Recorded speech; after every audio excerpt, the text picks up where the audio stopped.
Monday. Mississippi pot roast. Cooking keto with the Baughs.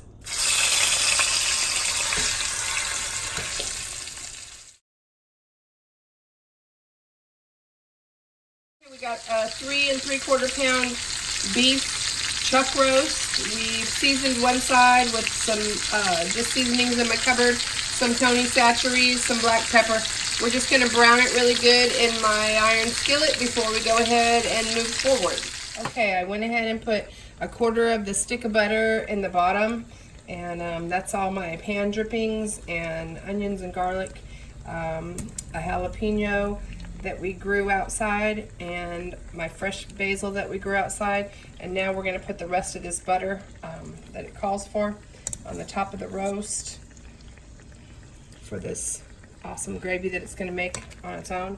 All right, it calls for a whole jar of the banana peppers. We chose to use the hot banana peppers for our juice, and we'll use the mild banana peppers for our peppers. You just put these on the top.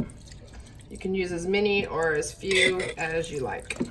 Okay, we went ahead and put it in, put the lid on. I'm gonna put it on pressure. I'm gonna put it on, it said it calls for an hour. So we're gonna put it on an hour and we'll be back.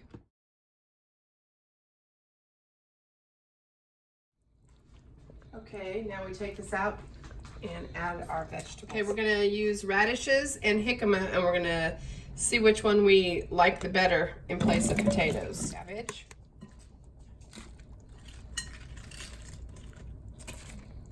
And broccoli. Okay, so we put our roast back in our gravy after we took out the vegetables because they're done. And I added a 1/2 teaspoon of xantham gum and a splash of kitchen bouquet for color. And we're letting it thicken up, and we're just about ready. Mississippi pot roast. Yep, she's the bomb.